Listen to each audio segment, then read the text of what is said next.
you now? Just the fact that they showed tremendous character. This is our fourth game in 5 nights. We came down with 9 guys, and you're playing against a veteran, tough, playoff-hardened Memphis team. And, we had a chance to win the game, and I was proud of their effort. That's the bottom line in relation to the message I want them to hear the most leaving the building. Randolph comes out tonight. Yeah, hasn't played 7 games since Thanksgiving. Looks rusty at the beginning, but then winds up being probably the key factor, I guess, right? He rebounds in his sleep. Any 50-50 balls that's close to the rim, he's done it his whole life. He's got an uncanny ability to come up with those me or you plays, and it's him. And he does so much work below sort of the vision line of referees. He's very clever. I give him credit. He can learn how to use his lower body and drive people an inch further under a basket and take them out of a rebounding position.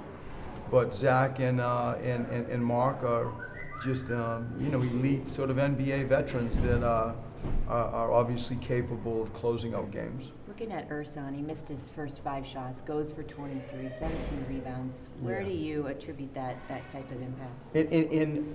You would think to get 17 rebounds, my next comment would be obvious, but there is a toughness to him. He's a quiet assassin. He just goes about his business. He does it without much emotion. I think he don't get too high, he doesn't get too low. He's just as steady as anybody really I've coached. And you learn the more that I am with him, his basketball IQ, his toughness, the well-rounded aspect of his game. I think he's our best passer. And we know he can shoot threes, but we're learning he can guard and he can also pass. And there's a gift upstairs about how he sees the sport.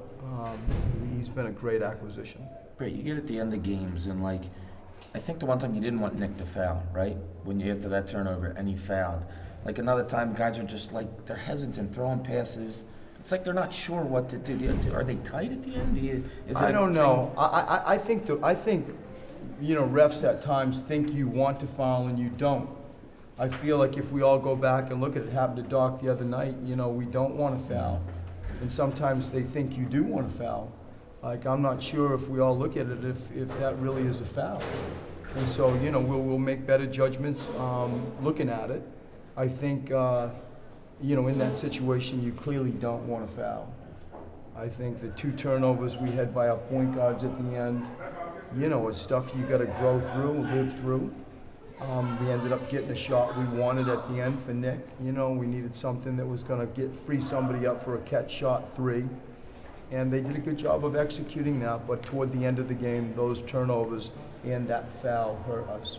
Those turnovers out of timeouts, is that a miscommunication? What do you attribute that to, Brett? Well, one of them, Marc Gasol, did a really good job of denying a part of the court, that we were hoping to go to. We had set up a play to try to get a 2-for-1. There was 32 seconds, or a little under 32 on the clock. We're trying to get Dario just to get the ball in and then take off.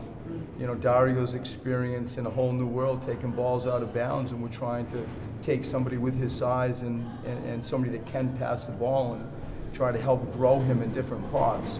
And in that case, Mark got a hand on the ball, Rashawn chased it down, and we ended up, battling with a turnover at the end.